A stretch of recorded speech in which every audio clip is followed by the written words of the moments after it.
So hello guys, welcome to UB Studies. कल हमने latent heat of fusion तक complete कर लिया था। आज हम latent heat of vaporisation start करेंगे। तो latent heat of fusion vaporisation start करने से पहले लेटेंट हीट ऑफ फ्यूज़न आपको जानना ज़रूरी है। लेटेंट हीट ऑफ फ्यूज़न क्या कहता है कि if the amount of 1 kg solid नहीं the heat energy required to change 1 kg solid to its liquid state by influence of atmospheric pressure is known as latent heat of fusion. Okay, तो इसकी definition आपको इस paragraph में मिल जाएगी इसमें। ठीक है, तो ये रही the amount of heat energy that is required to change 1 kg of solid into liquid at atmospheric pressure at its melting point is known as latent heat of fusion. Okay, तो vaporisation में यही है कि इसकी ये solid की जगह सीधा लिक्विड आ जाएगा, और या देखो इस सॉलिड की जगह लिक्विड आ जाएगा एल, और इस लिक्विड की जगह यहाँ आ जाएगा गैस। ठीक है, तो ये हो जाएगा the amount of heat energy that is required to change 1 kg of liquid into gas at atmospheric pressure at its melting point is known as the latent heat of vaporisation. Fusion की जगह vaporisation आ जाएगा। ठीक है, तो vaporisation. फिर उसके बाद देखते हैं कि इसका आगे क्या है। तो do it in the same way as we have defined the latent heat of fusion. तो इसकी definition latent heat of fusion में है, जो मैंने आपको अभी बताई है। तो particles in the steam that is water vapor at 373 Kelvin that which is 100 degrees Celsius have more energy than water at the same temperature. This is because particles in steam have absorbed extra energy in the form of latent heat of vaporization. तो यहाँ से यहाँ तक का एक simple सा मतलब है कि लेटेंट हीट ऑफ फ्यूज़न जो है उस, और ये लेटेंट हीट ऑफ वेपोराइजेशन, ये ज़्यादा कुछ नहीं है लेटेंट हीट ऑफ फ्यूज़न का, बस ये आगे का स्टेप है वेपोराइजेशन। तो लेटेंट हीट ऑफ फ्यूज़न का जो डेफिनेशन है उसमें बस आपको 2 वर्ड चेंज करनी है, सॉलिड की जगह लिक्विड लिखना है और लिक्विड की जगह गैस लिखना है, फिर वो लेटेंट हीट ऑफ वेपोराइजेशन का डेफिनेशन बन जाएगा। तो जो स्टीम के अंदर जो पार्टिकल होते हैं ना, जो ये भाप है, स्टीम है, इसके अंदर छोटे छोटे पार्टिकल्स होते हैं।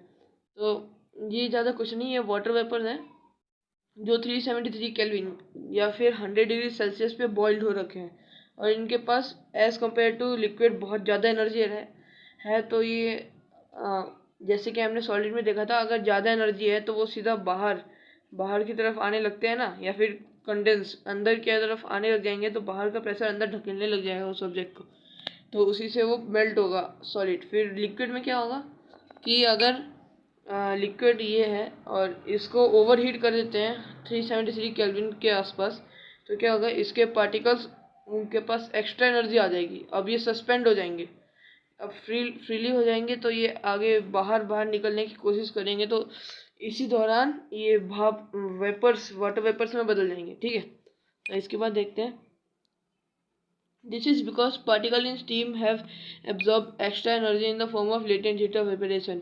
ये क्यों होता है? क्योंकि पार्टिकल ऑफ स्टीम के जब पार्टिकल हैं उन्होंने एक्स्ट्रा एनर्जी एब्जॉर्ब कर ली है, एक्स्ट्रा एनर्जी ऑफ हीट को एब्जॉर्ब कर ली है। इसी की वजह से वो है ना सीधा स्टीम में बदल जाते हैं। ठीक है, तो इसका एक डायग्राम भी है यहाँ पे कि ये देखो, सॉलिड स्टेट में अगर हीट अप्लाई करेंगे तो लिक्विड स्टेट में जाएगा, और लिक्विड स्टेट में हीट अप्लाई करेंगे तो सीधा गैसियस स्टेट में आएगा। फिर अगर गैसियस स्टेट में अगर हम कूलिंग अप्लाई करेंगे तो ये लिक्विड स्टेट में आएगा, और लिक्विड स्टेट में भी जब हम कूलिंग अप्लाई करेंगे तो सॉलिड में आएगा। तो इसे हम रिवर्सिबल चेंज बोल सकते हैं। ठीक है, ये फिजिकल प्रॉपर्टी का एक है रिवर्सिबल चेंज। फिर आता है So we infer that the state of matter can be changed into another state by changing the temperature. तो हम इससे बता सकते हैं, इस स्टेटमेंट से बता सकते हैं कि जो स्टेट ऑफ मैटर है उसको टेम्परेचर के चेंजमेंट से हम या तो उसको सॉलिड में ला सकते हैं, या तो उसको सीधा गैस में ला सकते हैं। ठीक है, तो so we learn that substances around us changes state from solid to liquid and liquid to gas on application of heat. ठीक है, तो हमने अभी पता किया कि जो सॉलिड है वो हीट में जब उस पर हीट अप्लाई होगा तो सॉलिड से वो सीधा लिक्विड बन जाएगा, और लिक्विड से वो सीधा गैस आ जाएगा जब उस पर हीट अप्लाई करेंगे। ठीक, तो आगे देखते हैं। हाँ, तो are some that changes directly from solid state to gaseous state and vice versa without changing the liquid. ठीक है, तो यहाँ पे लिखा है एक लाइन कि but there are some that changes directly from solid state to gaseous state. मतलब कुछ चेंजेस होते हैं जो सीधा सॉलिड से गैसेस में बदल जाता है। ठीक है, जैसे कि अगर तुम्हें ना इस आइस को एकदम बहुत गर्म टेम्परेचर पे एक ही बार में, जैसे कि लावा फ्लो कर रहा है ना, उसमें फेंक दो तो सीधा वो वेपर्स बन जाएगा, लिक्विड में आएगा ही नहीं, सीधा वेपर। तो ऐसे कुछ चेंजेस होते हैं हमारे आसपास में। तो आगे देखते हैं। इसके लिए एक एक्टिविटी दी हुई है, एक्टिविटी 1.13। ठीक है, ये इवेपोरेशन पे बेस्ड है, जो लेटेंट हीट ऑफ फ्यूजन को डिफाइन करेगा। तो ज़्यादा कुछ नहीं है कि टेक सम कैम्फर और ammonium chloride, crush it and put it in a China dish. हमें एक कैम्फर लेना है, ठीक है, और अमोनियम क्लोराइड लेना है और उसको अच्छे से तोड़ के चाइना डिश में डाल देना है। ठीक है, ये हो गया चाइना डिश। इसमें हमने कैम्फर और अमोनियम क्लोराइड डाला हुआ है। Put an inverted funnel over the China dish. तो ऐसा कोई फनल है ना, हमें चाइना डिश पे डालना है। ये चाइना डिश है और ये एक इन्वर्टेड फनल है, तो चाइना डिश के ऊपर ये इन्वर्टेड फनल आ गया। तो नीचे से फिर आगे देखते हैं कि put a cotton plug on the stem of funnel as shown in figures 1.7। तो हमें कॉटन का है ना बॉल बना के इसके ऊपर, इसके एंड पे ना डाल देना है कि वेपर्स बाहर ना जा सके। ठीक है, फिर आगे देखते हैं। तो इसको हम क्या बोल सकते हैं कि ये सब्लिमेशन है। ठीक है, तो इस प्रोसेस को हम सब्लिमेशन बोलते हैं, सब्लिमेशन ऑफ अमोनियम क्लोराइड। तो now heat slowly and observe. तो इस वाले को इस पूरे सॉल्यूशन को अगर जब हम हीट करेंगे धीरे धीरे तो क्या ऑब्जर्व होगा, तो यही होगा कि अमोनियम क्लोराइड वेपर्स बन के यहाँ पे कलेक्ट हो जाएंगे और कैम्फर नीचे आ जाएगा। ठीक है, तो यही है अमोनियम क्लोराइड नीचे। अमोनियम क्लोराइड असल में क्या है, सॉल्ट। नहीं, सॉल्ट नहीं है, कोई और सॉल्यूशन है। फिर देखते हैं आगे क्या कह रहा है। What do you infer from the above activity. तो इस एक्टिविटी से हमें क्या पता चलता है, सिंपल है। इस एक्टिविटी से हमें ये पता चलता है कि जब हीट एक है ना ऐसा ऐसा मतलब मान सकते हो एजेंट है कि वो किसी भी चीज़ को वेपर में बदल सकता है, चाहे वो सॉलिड हो या लिक्विड हो, चाहे कुछ भी हो, वेपर्स में बदल ही देगा। ठीक है, और इससे ये कॉटन बॉल इसने यहाँ पे हमने इसलिए लगाया क्योंकि हीट पास आउट हो ना सके। ठीक है, हीट पास आउट नहीं होगी तो अंदर ही अंदर वेपर्स जमना शुरू हो जाएंगे। ये यहाँ पे हमने देखा है ना, यहाँ पे जमने लग गए थे, है ना। तो फिर आगे देखते हैं। A change of state directly from solid to gas without changing into liquid state और vice versa is called sublimation. तो सब्लिमेशन की डेफिनेशन है a change of state directly from solid to gas without changing into liquid state is called sublimation. ये vice versa हटा दीजिएगा तो क्या आ जाएगा, यहाँ से लेके यहाँ तक इस वॉइस वर्सा को हटा दीजिएगा। ठीक है, तो ये आपकी सब्लिमेशन की डेफिनेशन बन जाएगी। ठीक है, फिर ये आ सकता है सब्लिमेशन, लॉन्ग आंसर्स में आता है। सब्लिमेशन को डिफाइन कीजिए और उसके लिए एक एक्टिविटी परफॉर्म करके लिखिए। तो स्टेप बाय स्टेप आपको इसमें लिखना ही है। ये वाली एक्टिविटी सीधा लिख देनी है। ठीक है, ये 3 पॉइंट लिख दीजिएगा और लास्ट में एक पॉइंट डाल दीजिएगा कि जब भी जैसे ही अमोनियम क्लोराइड वेपर्स बनते हैं तो वो सीधा यहाँ पे अटक जाते हैं। तो when the vapors of ammonium chloride form, they directly stick at the corner of the funnel and the camphor left out in the china dish. Okay, तो इसी की वजह से अमोनियम क्लोराइड और कैम्फर को हम सेपरेट कर सकते हैं। ये भी एक सेपरेशन है, ये भी एक सेपरेटिंग का मेथड ही है। ठीक है, सब्लिमेशन। तो आगे देखते हैं। फिर आता है effect of change of pressure. अगर प्रेशर में चेंज होगा तो क्या कोई स्टेट मैटर का स्टेट सॉलिड से लिक्विड या लिक्विड से गैस बनता है, तो वो देखते हैं। We have already learn that the difference in various states of matter is due to the difference in the distance between the constituent particles. तो हमने पहले ही पढ़ लिया है कि मैटर उन्हीं की मैटर जो है ना, वो जैसे कि मैटर है ये पार्टिकल्स के डिस्टेंस की वजह से ही बना है। ठीक है, तो इन पार्टिकल्स के बीच में एक फिक्स्ड डिस्टेंस होती है जिसकी वजह से ये मैटर बना है। ठीक है, फिर देखते हैं। फिर what will happen when we start putting pressure in compressor gas enclosed in a cylinder. तो क्या होगा जब हम एक गैस सिलेंडर में, ये गैस सिलेंडर है, अगर इसमें प्रेशर अप्लाई करेंगे तो क्या होगा, ठीक है। Come will the particles come closer, do you think that will particles come closer, do you think that increasing or decreasing the pressure can change the state of matter? तो जैसी क्या लगता है कि अगर हम जब प्रेशर अप्लाई करेंगे इस टैंक में तो पार्टिकल्स और क्लोजर आते रहेंगे। और फिर एक और क्वेश्चन अराइव्ड है कि यहाँ पे अगर हम प्रेशर को इंक्रीज या डिक्रीज करते हैं तो मैटर के स्टेट में भी चेंज होता है। तो पहली बात, अगर हम इसको कंप्रेस करेंगे गैस को तो हाँ पार्टिकल्स बहुत क्लोजर आने लग जाएंगे और उससे वो वापस लिक्विड बन जाएगा, ठीक है। गैस की जगह लिक्विड बन जाएगा और उसको प्रेस आउट करेंगे, कंप्रेस करेंगे तो सीधा सॉलिड आ जाएगा, सॉलिड, ठीक है। तो इसको एक एक्टिविटी से देख लेते हैं कि ये है, मतलब ये आपको सिंपल से ये एक सिलेंडर लेना है और इसमें थोड़ा सा वो ये पिस्टन लेना है, पिस्टन जो इस सिलेंडर के मुताबिक है, और गैस वैसे ही होती है तो बस आपको इस सिलेंडर को पिस्टन में सिलेंडर डाल देना है। तो उसके बाद ये गैस के पार्टिकल्स है ना वहाँ पे फिर कंप्रेस होने लग जाएंगे। तो पहले तो वो लिक्विड वाले पार्टिकल्स बनेंगे, फिर अचानक फिर सॉलिड आ जाएगा, ठीक है। तो by applying pressure particles of matter can be brought close together. तो प्रेशर अप्लाई करने से पार्टिकल के मैटर को क्लोज लाया जा सकता है, ठीक है। तो applying pressure in reducing pressure temperature can liquefy gas. तो प्रेशर को इंक्रीज और डिक्रीज करने से टेम्परेचर में भी फर्क आएगा और गैस को लिक्विड में कन्वर्ट कर देगा, ठीक है। फिर आता है, have you heard of solid carbon dioxide CO2 और it is stored under high pressure solid CO2 get converted directly to gaseous state on decrease of pressure to 1 atmosphere। तो क्या तुमने एक सॉलिड कार्बन डाइऑक्साइड को देखा है? हाँ, ये वो है ना ड्राई आइस जो बनते हैं वो CO2 से ही बनते हैं, ठीक है। तो ये सॉलिड CO2 एक हाईली कंप्रेस्ड प्रेशर के अंदर रहते हैं और ये CO2 गैसियस स्टेट से सीधा गैसियस स्टेट से सॉलिड में कन्वर्ट हो जाएगा, ठीक है। तो प्रेशर इतना कम कर देते हैं कि 1 एटमॉस्फेयर से भी बहुत ज़्यादा कम कर देते हैं। तो प्रेशर को एटमॉस्फेयर में लेते हैं या फिर पास्कल में, ठीक है।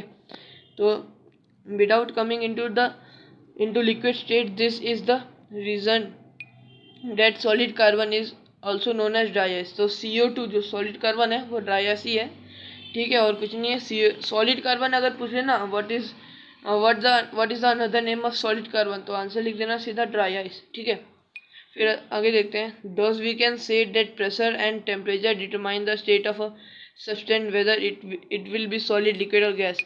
तो क्या हम इससे बोल सकते हैं कि टेम्परेचर और प्रेशर मैटर के स्टेट में डिपेंड करते हैं कि क्या वो लिक्विड रहेगा, सॉलिड रहेगा या फिर गैस रहेगा? हाँ, अब वो क्योंकि अगर टेम्परेचर बढ़ेगा तो सॉलिड लिक्विड में बदलेगा और लिक्विड सीधा गैस में। अगर प्रेशर को कम या इंक्रीज करेंगे तो या तो गैस लिक्विड में आ जाएगा, लिक्विड सॉलिड में आ जाएगा, या फिर सॉलिड लिक्विड में आएगा और लिक्विड गैस में आ जाएगा, ठीक है। तो ये प्रेशर का सीधा खेल है। तो यहाँ एक डायग्राम है, ये आ सकता है, ठीक है।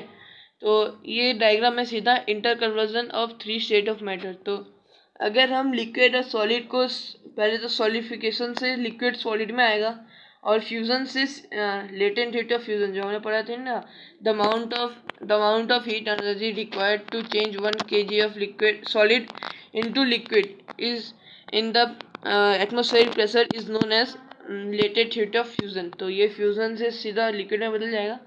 फिर लिक्विड को है ना हम अगर कंडेंस करें, अगर वेपराइज मतलब लेटेंट हीट ऑफ वेपराइज का इसमें प्रोसेस यूज़ करें तो सीधा वो गैस में बदलेगा। और गैस को अगर हम प्रेशर दें तो वो सीधा यहाँ लिक्विड में बदल जाएगा। फिर गैस को सब्लिमेशन से हम सॉलिड बना सकते हैं, ठीक है। ऊपर हमने सब्लिमेशन पढ़ा था कि क्या था वो देखते हैं अभी। ये देखो, a change of state directly from solid to gas without changing into liquid state is called sublimation. तो यही है, ये गैस को, ये जो गैस है G, ये G सीधा सॉलिड में बदल गया है, ठीक है, सब्लिमेशन के प्रोसेस से। ओके, फिर आगे देखते हैं। ये वाला आ सकता है, तो ये जो यहाँ पे ये स्टार पॉइंट है ना, 1 एटमॉस्फेरिक प्रेशर, तो ये ज़्यादा कुछ नहीं है, ये एक यूनिट है। वो यहाँ दिखाता हूँ आपको। हाँ, ये देखिए, एटमॉस्फेयर या फिर ATM is a unit of measuring pressure exerted by gas. तो ये जहाँ पे भी आपको 1 एटमॉस्फेयर दिखा देना या फिर 1 एटीएम, तो समझ लीजिएगा वो प्रेशर एक्सर्टेड बाय गैस है, unit of measuring pressure exerted by gas, ठीक है। और फिर आगे देखिए, the unit of pressure is a pascal. तो प्रेशर की यूनिट तो पास्कल है, पर अगर तुम 1 एटमॉस्फेयर को लोगे तो ये कितना आएगा, 1.01 इंटू 10⁵ पास्कल, ठीक है। तो इतना आ सकता है 1 एटमॉस्फेयर, ठीक है। तो आगे देखते हैं, ये क्वेश्चन आंसर है, वीडियो के एंडिंग में करेंगे। फिर आता है अगला, ये एवेपोरेशन का एक प्रोसेस है। तो do we always need to heat और change pressure for changing the state of matter? Can we quote some example for everyday life where change of state from liquid to vapor take place without the liquid reaching the boiling point? तो कुछ नहीं है, ये ज़्यादा evaporation का थोड़ा सा ही बताया गया है इस प्रोसेस को, कि ये देखो कि ये वापस पढ़ते हैं। Do we always need to heat और change pressure for changing the state of matter? क्या हमें प्रेशर और हीट हमेशा चाहिए होगा कि स्टेट ऑफ मैटर चेंज हो, या फिर क्या तुम कुछ एग्जांपल दे सकते हो एवरीडे लाइफ की, कि the change of state from liquid to vapour take place without the liquid reaching the boiling point? तो कुछ ऐसे एग्जांपल दे सकते हो कि जो लिक्विड है सीधा वेपर में आ जाए, ठीक है, वेपर में आ जाए without reaching it's boiling point, liquid boiling point पे रीच ना करे और वेपर बन जाए, ठीक है। या फिर तो water when left uncovered slowly changes into vapor. Wet clothes dry up. What happens to water in the above two examples? तो ये दो एग्जांपल्स हैं कि जब वाटर को अनकवर, एक ग्लास है, this is glass in which we have poured some water. तो इस वाटर में अगर हम इसको अनकवर रखेंगे, पहले तो लोग कवर रखते थे, अब इसे अनकवर रख देंगे, तो देखिए यहाँ ये सीधा वेपर बनना स्टार्ट हो जाएगा, ठीक है, वेपर बनना स्टार्ट हो जाएगा। फिर क्लोथ का भी यही है, जब हम इसे सूरज में हीट में डाल देते हैं ना, मतलब सूरज में जब सूरज उगता है तो तब हम कपड़े पसार देते हैं, कपड़े डाल देते हैं सूखने के लिए, तो धीरे धीरे वो कपड़े सूख जाते हैं। पानी कहाँ जाता है वो, तो सिंपल है, ये पानी इवेपोरेट हो जाता है, ठीक है। तो देखिए जैसे कि ये ग्लास है, इस पर हीट पड़ेगी तो इसमें का पानी के पार्टिकल्स है ना, अब बाहर निकलने की कोशिश करेंगे, बताया था पहली सप्ली में, ठीक है। तो लेटेंट हीट ऑफ वेपोराइजेशन यहाँ पे काम करेगा। तो जैसे ही यहाँ पे सनरेज पड़ेंगी तो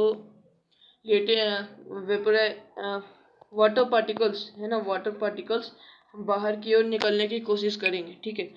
तो यही फॉर्मूला वेट क्लोथ को सूखने में भी काम करता है, कि ये गीला क्लोथ इधर है, ठीक है, तो इसको सुखाने के लिए ना हीट आएगी, वाटर पार्टिकल्स को हीट अप करेगी और उसमें एक्स्ट्रा एनर्जी एब्जॉर्ब होने के बाद वो सीधा बाहर आ जाएगी, और बाकी के पार्टिकल्स तो अंदर रहेंगे इस मैटर का, बस वाटर पार्टिकल बाहर आ जाएंगे, ठीक है, तो वेपर बन जाएंगे। तो यहाँ पे लिखा है कि we know that particles of matter are always moving and are never at rest at a given temperature in any gas, liquid or solid। तो हमें पता ही है कि पार्टिकल, एक मैटर के पार्टिकल हमेशा मूव करते हैं और कभी रेस्ट पे नहीं आते हैं। At a given temperature in any gas, liquid और सॉलिड, हर गिवन टेम्परेचर पे उनकी मूवमेंट और इंक्रीज होती है। और there are particle with different amount of kinetic energy, और कुछ पार्टिकल ऐसे भी हैं जो जिनके पास different amount of kinetic energy रहती है, ठीक है। तो in the case of liquid, a small fraction of particle at the surface having higher kinetic energy is able to break away from the force of attraction of other particles and get converted into vapour. तो kinetic energy क्या है? Kinetic energy की definition है कि it is a force which is able to break away the attraction of particles and get converted into vapor। तो ये है कि ये काइनेटिक एनर्जी की definition, the force of attraction of other particle and get converted into vapour. या फिर ये भी हो सकता है कि काइनेटिक एनर्जी की डेफिनेशन हो सकती है, it is a force which break downs the attraction of particles and move ahead taking the particles along. तो ये काइनेटिक एनर्जी है, जितनी काइनेटिक एनर्जी ज़्यादा होगी, काइनेटिक एनर्जी में जितना इंक्रीजमेंट होगा, पार्टिकल्स उतनी जल्दी मूव आउट करेंगे, और काइनेटिक एनर्जी में जितना डिक्रीजमेंट होगा उतना धीरे ही पार्टिकल्स मूव करेंगे। ठीक है, तो this phenomena of change of liquid into vapour eight any temperature below its boiling point is called evaporation. Evaporation यही है कि ऐसा फिनोमिना है जो लिक्विड अपने बॉइलिंग पॉइंट से पहले ही इवेपोरेट हो जाए ना, वेपर्स बन जाए, तो उसे इवेपोरेशन कहते हैं। तो इसकी अभी 9th की डेफिनेशन यही है कि this is a phenomena of change of liquid into vapours at any temperature below its boiling point is called evaporation. तो this is a phenomenon of change of liquid into vapors at any temperature below its boiling point is called evaporation। तो ये exam में लिख दीजिएगा अगर question आ जाता है, define evaporation. ठीक है, फिर आगे देखते हैं। और हाँ, तो ये एक एक्टिविटी है, एक्टिविटी नहीं मतलब ये, you must have observe that the rate of evaporation increase with,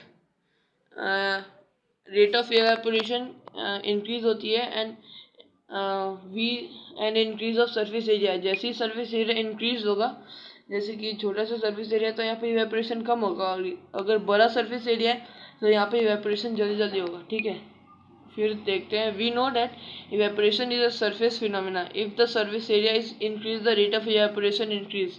ठीक है, तो हमें पता ही है इवेपोरेशन एक सरफेस फिनोमिनन है, तो ये इसी तो अगर सरफेस एरिया बढ़ा दिया जाएगा तो इवेपोरेशन भी जल्दी जल्दी हो जाएगा। ठीक है, फिर इसी फिनोमिनन से क्लोथ ड्राई होते हैं। फिर होता है एंड इंक्रीज ऑफ टेम्परेचर, अगर टेम्परेचर इंक्रीज होगा तो इवेपोरेशन का रेट भी बहुत जल्दी होगा। Rate of evaporation will also increase when the temperature will increase. तो with the increase of temperature more number of particles get enough kinetic energy to go into vapour state. फिर अगला reason है कि a decrease in humidity, जैसे ही humidity नमी होती है ना, ह्यूमिडिटी में डिक्रीज आ जाएगी तो रेट ऑफ चेंज ऑफ मतलब रेट ऑफ इवेपोरेशन डिक्रीज हो जाएगा। और आगे देखते हैं, तो humidity is the amount of water vapour present in air. The air around us can not hold more than a definite amount of water vapour eight given temperature. If the amount of water in air is already high the rate of evaporation decrease. अगर humidity air में ज़्यादा है तो increase की जगह rate of evaporation decrease हो जाएगा। Humidity कम है तो इवेपोरेशन का रेट इंक्रीज हो जाएगा। ठीक है, इंक्रीजमेंट हो जाएगी रेट ऑफ इवेपोरेशन में। फिर एक लास्ट रीज़न है कि एंड इंक्रीज इन विंड। तो अगर विंड में इंक्रीज होगी तो इवेपोरेशन का रेट ज़्यादा जल्दी होगा। तो it is a common observation that cloth dry faster on a windy day. With the increase the wind with the increase in wind, the particle of water vapor move away with wind, decreasing the amount of water vapor in the surrounding। तो जैसे ही wind ज़्यादा तेज होगा तो वो ज़्यादा से ज़्यादा particles है ना वाटर के, उसको कैरी कर पाएगा। ठीक है, तो कपड़े से निकाल देगा, जैसे कि ये क्लोथ है इसमें वाटर पार्टिकल्स है तो सीधा आएगा और वाटर पार्टिकल्स को निकाल के ले जाएगा। ठीक है, तो आज के लिए बस इतना ही। So if you have any problem, please do comment me in the comment section and we will continue this topic, how does evaporation cause cooling, tomorrow. So if you like my video, please like it, share it and subscribe my channel. And if you have any doubt, please comment me in this channel. Thanks for watching.